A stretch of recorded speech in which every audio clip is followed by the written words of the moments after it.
All right, so get this. Today, we are going like full-on deep dive into the world of fur coats. Ooh, fur coats. Yeah. Yeah. So if you're, into fashion or history, or if you just like nice things, I think you're going to like this one. Yeah. We've got like this excerpt from a guide, right? All about identifying different types of real fur coats. Okay. And it's got like a ton of interesting stuff in it. Really? Yeah, it's from a company called eFurs. Okay. And, we're not really focusing on the company itself, but their guide is really all about how fur coats have been like this symbol of wealth and style, like forever, Yeah. like throughout all of history, basically. Yeah. Have you ever like thought about what makes certain furs like so valuable and sought after? I mean, I think it's a lot of things, isn't it? Yeah. It's the qualities of the fur itself, Yeah. how soft it is, how durable, how rare it is. But then there's also like the whole cultural and historical context too. Like the way that some furs have just become like associated with being like very prestigious and exclusive. Absolutely. So speaking of exclusive, let's just jump right into some of the most like wanted furs out there. The guide mentions mink, fox, astrakhan, lynx, chinchilla, Wow. even raccoon and rabbit. Okay. But they specifically call out what they say is the most expensive club. Okay, who's in that? Lynx, chinchilla, and sable. So those are like the priciest ones today. Kind of makes you wonder how that's changed over time, Yeah, totally. Because the value of like luxury items, especially something like fur, can go up and down so much over time. It's crazy. Yeah. Think about like how taste changes and how available things are and even just the economy. It all has an effect. Okay, so let's get like close up and personal with some of these furs. Mhm. First up, the like legendary chinchilla. Right. I all know it's like the softest thing ever.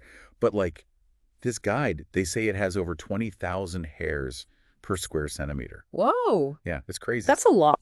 So that density, it makes it incredibly warm, but it also like makes it naturally resistant to parasites, which is kind of a cool little side note. Yeah. Also, it's surprisingly lightweight, even though it's so dense. It's true. It is like it's that unique combination, right? The warmth, the lightness, and then that crazy softness that makes it so prized. Yeah. Like, and then of course it's so delicate that you need like real experts to work with it. And that also just adds to the value. Yeah. Absolutely. And we can't forget that classic color too. Yeah. Like that slate blue or silver gray. Yeah. So beautiful. All right, let's move on to fox fur. One thing that really stuck out to me was like how many different varieties there are. Oh, yeah. The guide lists, like all these natural colors, from that common red to like the super rare and obviously super expensive platina and white. Nice. So, there's something for every budget and every style, I guess. Yeah, I think that's a big part of the appeal, right? Like it can cater to so many different tastes and preferences, whether you want like a classic elegant look or you want something bolder. Yeah, totally. And speaking of different looks, the guide also talks about how like over time, the sourcing of fox fur has shifted from the U.S. to Scandinavia. Okay. And, it's important to remember that, like, not all fox furs are, like, created equal. Right. Like, take the white fox, for example. It's got, like, a super thick undercoat. And they sometimes, like, have to booch it to get that, pristine white. Interesting. Yeah, that just shows you like how the whole production process can really affect what the fur ends up looking like. It also shows how much care and expertise goes into turning like raw pelts into, these luxurious garments. Now, let's talk about mink. According to the guy, this is like the go-to for a lot of people. Oh, yeah. And it's kind of interesting. Most mink fur comes from farms, mainly in the U.S. And the guide actually states that like the farmed mink fur is considered to be higher quality than fur that comes from trapped minks. Now, here's like a little fun fact. Female mink pelts are smaller and softer than male pelts. So you need more female pelts to make a coat, which like makes the whole production process even more complex. Yeah, that difference between the male and female pelts, it really highlights how much craftsmanship is involved in making a fur garment. Yeah. It's not just, stitching some fur together. It's about understanding like the specific characteristics of each pelt and then using that to create, a final product that's cohesive and beautiful. And can we just appreciate for a minute how luxurious mink fur feels? It's incredibly soft and has this gorgeous sheen, almost like a wet look. It's a real statement piece. Absolutely. And because like the pelts are smaller, more expensive, you often see mink used for like accents, Yeah. like collars, cuffs, or even pockets. Right. But a full mink coat, that's like next level luxury. Yeah, for sure. I mean, that's a real testament to the value that people place on mink. Using it for accents lets people like add a touch of luxury without, spending a fortune on a whole garment. Hmm. Okay, now we're going back to the most expensive club with lynx fur. Mm. It's right up there with chinchilla and sable when it comes to like prestige and price. And Wow. get this, only the belly fur of the lynx is used. Really? Can you imagine like how many lynx it takes to make just one coat? That's crazy. That scarcity alone, like that's a huge factor in its value. Yeah. But it's not just about being scarce, right? Mm. Lynx fur is incredibly soft and has this silky texture that's like completely unique. Yeah. Plus, it's known for not shedding, which is pretty practical. Very practical. So we've been talking about like the top tier of the fur world. The royalty of fur. Yeah. But the guide does mention like some more affordable options. Oh, okay. Things like beaver, raccoon, and rabbit. Mm. They may not have the same, prestige as like a lynx or a chinchilla. Yeah. But they still have those classic fur advantages. Mm-hmm. The volume, flexibility, and durability. They do, yeah. I think they're a good example of how you don't have to sacrifice practicality for luxury. Yeah. Like, you can still have warmth and style, but, maybe be a little bit more accessible for more people. So are you feeling inspired to make a grand entrance? Maybe. I wouldn't mind having a little red carpet moment myself once in a while. This guide really makes you realize there's like a whole art to identifying different types of fur. Yeah, it's like detective work almost. The guide even says you can tell a lot about a fur coat just by looking at which way the hair grows. Really? Yeah, Huh. yeah. That's cool. Yeah, I mean the natural direction of the hair, that can actually tell you what animal the fur came from. It's one of those subtle things that shows you how much skill goes into like identifying and working with all these different furs. And it's not just about what you see, right? Right. Yeah. The guide also talks about how the feel of the fur can be a giveaway. Oh. Like some furs, like that mink we were talking about. Yeah. They have that like distinctly silky, almost slippery feel. Yeah. And others are more plush or even a bit coarse. Yeah, the texture is really important, right? It's determined by the structure of the hair, like how dense it is. Yeah. And it plays a huge role in, what the garment looks and feels like overall. And of course, we can't forget about color. Oh, right. Natural fur colors come in such a wide range. And then on top of that, you've got dyed furs, which like adds another layer of complexity to it all. It does. It's so interesting, right? Thinking about all the natural variations in different species and then how humans have used dyes to like change or enhance the way fur looks. I mean, it opens up so many possibilities stylistically. Yeah. The guide like really goes deep into the details, even talking about how like the shape and size of the pelts themselves are super important. Yeah, it makes sense. Like a coat made from tiny, delicate mink pelts is going to look and feel totally different than like a coat made from big, thick beaver pelts. Oh, yeah. Right. Absolutely. I mean, the size and shape of those individual pelts, like it dictates so much. Yeah. From the whole silhouette of the garment to how it's constructed. Right. It even affects how much it costs and how much work goes into it because like the number of pelts you need can be so different. It's like putting together a puzzle. Yeah. You have to piece together all these clues to figure out what kind of fur you're even looking at.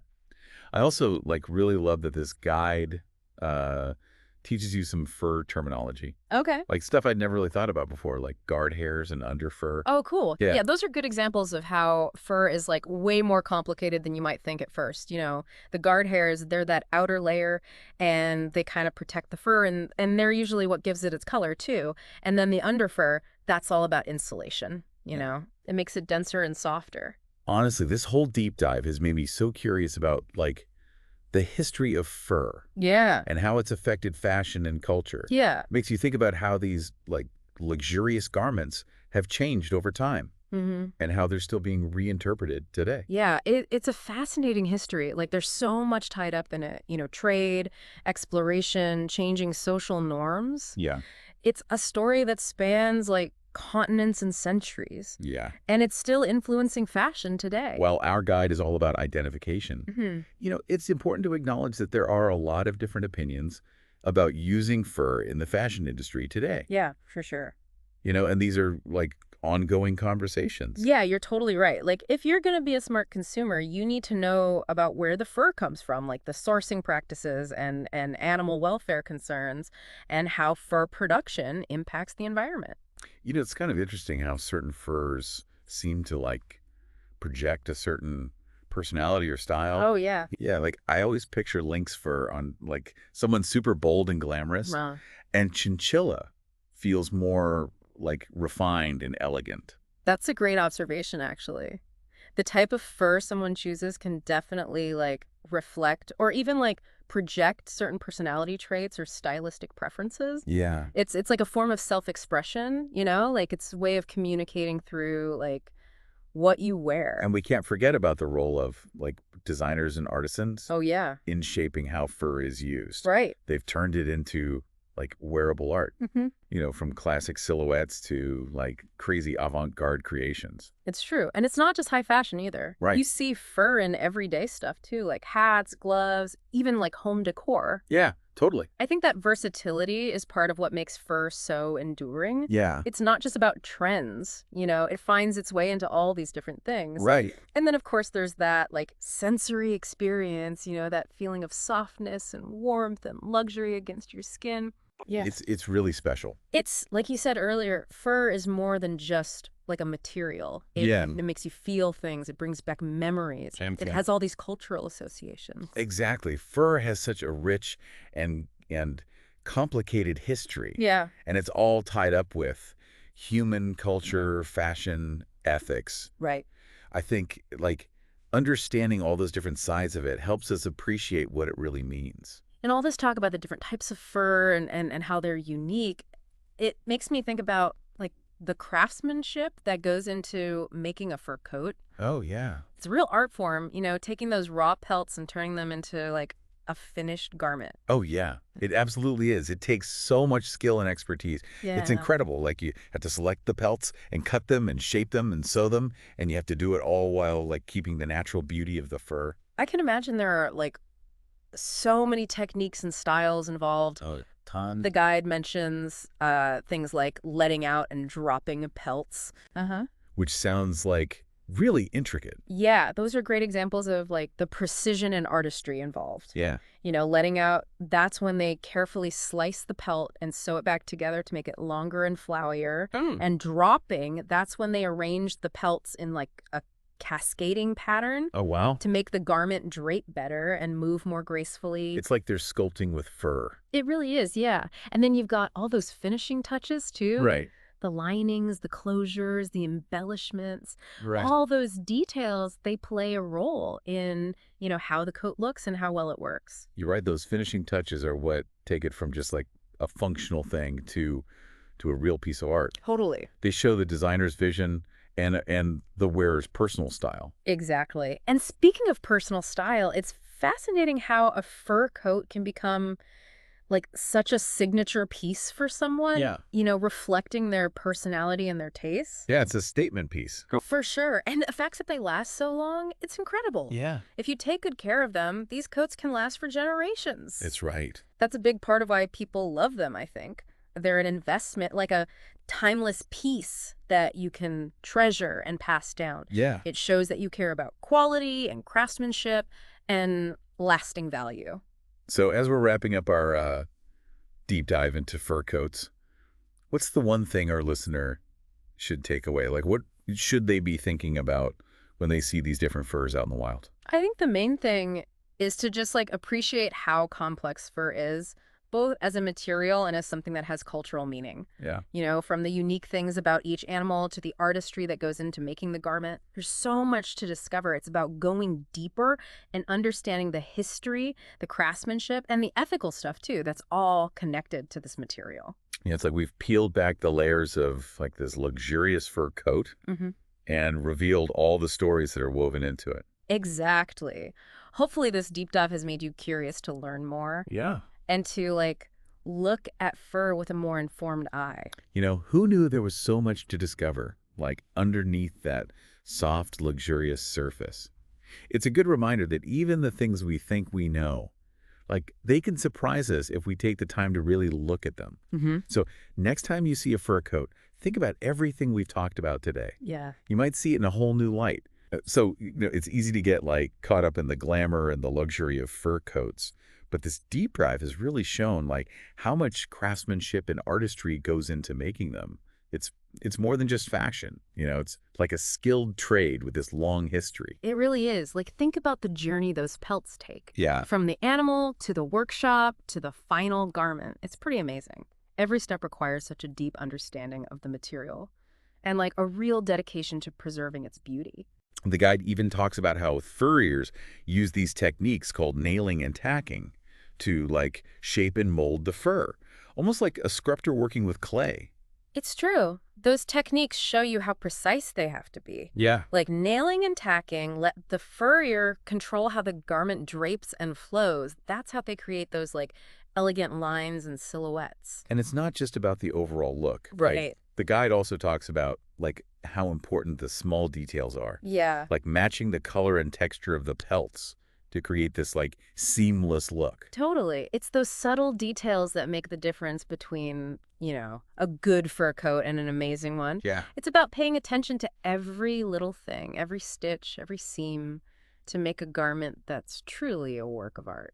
It really makes you realize that a fur coat isn't just like something you wear. Right. It's a testament to the skill of the people who made it. And we've been talking about all these like intricate techniques, but I'm curious, how do you think technology has changed the fur industry? Oh, that's a good question. Yeah. Has it like changed how these garments are made? I think so. I mean, the basic skills and craftsmanship, those are still super important. Yeah. But yeah, technology definitely plays a role now too. Like, there are new tools and techniques that make certain parts of the process more precise and efficient. But, at its core, furry still relies on human skill, the trained eye and the steady hand of the artisan. Yeah, it's kind of cool to know that even in like our tech-driven world, there's still a place for those traditional crafts Yeah, and the artistry of like actually Yeah. making things by hand. for sure. As we wrap up, I want to go back to something we talked about before, the ethics of fur. Yeah. It's a complicated topic, and it's important for people to like be aware of the different viewpoints Yeah. and to like make informed choices. I totally agree. I think education is key. Understanding where the fur comes from, the sourcing practices and the regulations and the work being done to make the industry more sustainable. That all helps people make choices that align with what they believe in. So as we bring this deep dive to a close, what's the most important thing for our listeners to remember? What should they keep in mind as they like navigate this world of fur? I think the biggest takeaway is that fur has a lot of different sides to it.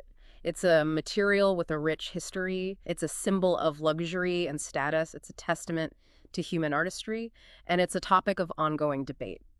Understanding all those different facets is what allows us to appreciate it in all its complexity. Yeah, it's about looking beyond the surface and like understanding the stories, the skills, and all the considerations that go into it. Exactly. And, we've only just scratched the surface today, but hopefully this has made you a little more curious and maybe you want to learn more. Absolutely. So next time you see a fur coat, think about everything we've talked about today. Think about the journey of the pelts, the people who worked on them, and all the techniques that went into making it. You just might see fur in a whole new light, appreciating its history, its craftsmanship, and its enduring allure. Yeah. It's amazing, right, how like we've been talking about the glamour and the luxury of fur coats. But this deep dive has really highlighted the skill and artistry involved.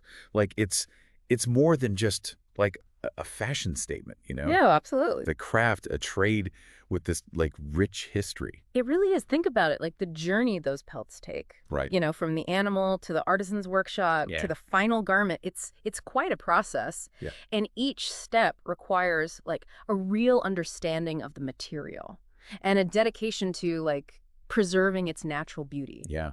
And the guide even mentions how furriers use these techniques like nailing and tacking to like shape the fur almost like a sculptor with clay. Yeah, those techniques, they're like all about precision. Nailing and tacking, they let the furrier really control like the drape and flow of the garment to create those, elegant lines and silhouettes. Mhm.